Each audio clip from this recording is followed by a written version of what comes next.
Hello and welcome to this Bournemouth announcement. I'm Mesty Wickett and I'm here to introduce our brand new podcast series, Your Life in 10, in which I will talk to esteemed political guests about their tastes in books, music, films, inanimate objects, historical figures, and contemporary figures.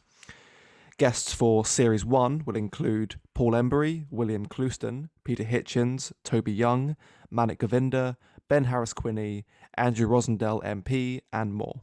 Episodes will begin broadcasting Friday, the 23rd of July. I'm Michael Curzon, Bournemouth's editor. We're really excited about this new podcast. The first episode is going to launch on this Friday, 23rd of July. Sam, what was it that made you sort of come up with this podcast? Because it was your idea initially. You came to me and said, I've got this great idea for a podcast. We've got some great guests in, but what was it that led you to the idea then?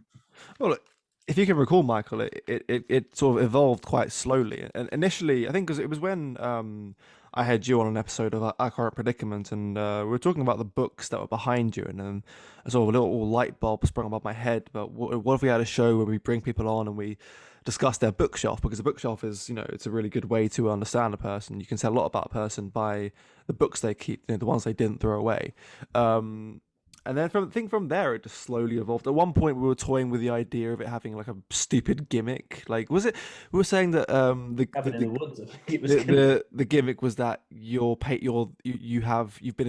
contracted COVID-25 and you're forced to isolate in a cabin in the woods, and you can bring certain things with you, and it was just ridiculous because it's fairly obvious that we're taking some influence from Desert Island Discs here, but I think that would have been too on the nose. Well, I think the main problem, the idea is great, but the main problem is that having an episode called Michael Curzon in the Cabin in the Woods sounds slightly, suspect. Yes, or if it was, say, episode one's going to be with Paul Embery, and if it was like, Paul Embery in a cabin in the woods, people would think we'd taken him hostage or something. Yeah, not the best idea. No. Maybe good publicity. And then it just gradually evolved into, well, what would we have them bring? Or books and records and films, obviously. And then I think the inanimate object was quite an interesting one because doing this series, I've learned that no two are the same. Everyone's been completely different from the last. And there have been some really fascinating ones there. And then also, historical figure and contemporary figure. I mean, the historical one is basically, first of all, it tells you what sort of era in history a person is interested in. If it's a modern figure or a figure of the classical period or medieval period or whatever. And then the contemporary figure is very often someone political, I've noticed. Well, I think that's a result of the clientele, but I mean, really, one of the main points which interested us both for the series was the idea of looking beyond politics and sort of into what matters, as we say, into the cultural aspects, because it's one of the things that we can sort of hold up. We've said in a number of Our Current Predicament episodes we've done together that the sort of the chance of us changing anything politically is pretty much non-existent. You first have to get rid of the Conservative Party, and then you've got all the big organisations to battle against, and this is a pretty gargantuan task. But culturally, we might have a slightly better chance, at least in our own homes. We can try and inspire our children and grandchildren and friends and family as we like to, which is why I think it's important for us to share our cultural likes and dislikes and to sort of set up a bit of a culture in itself around that discussion. Yeah, and I won't lie, politics does occasionally seep into it. I mean, we do live in political times, and there are often times where, especially when we're talking about the historical and contemporary figures, where either the political epoch of their time or the modern politicization of their memory comes up because it kind of has to.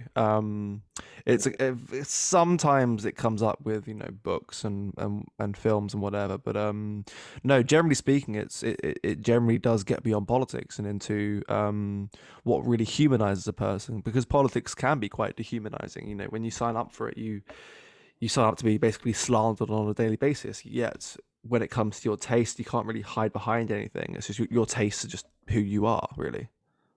Absolutely, and as you said at the beginning, we've got a great list of contributors for the first series, members of parliament, really long established columnists, leaders of think tanks, of workers in unions, the founder of a union, free speech union, general writers, and good thinkers altogether. So I think it's a good one to listen to, I found, and to have a notebook out to keep list of the book recommendations and the song recommendations. We've talked after most of the recordings you've done, and it's always been interesting to go and listen to what someone has said was their favorite, because you get a sense of how they got to their political opinions from that. So I suppose this is sort of bearing witness to the idea that politics is downstream from culture. So it's quite an interesting experiment, actually.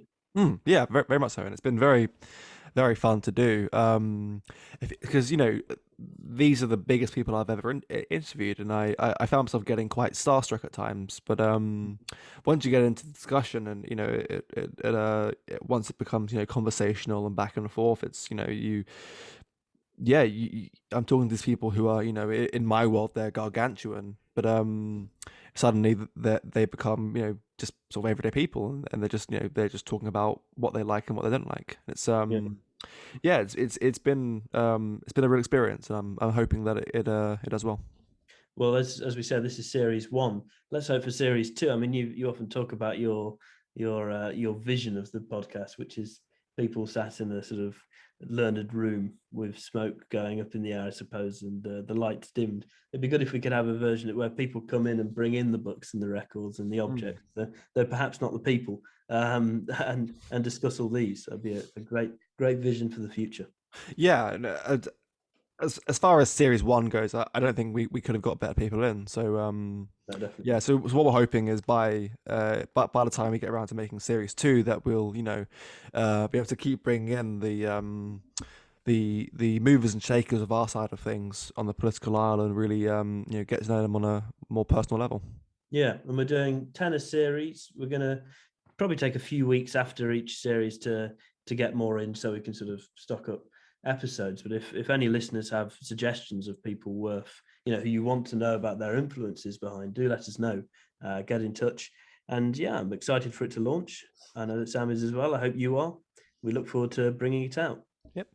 Friday, July 23rd. Be there.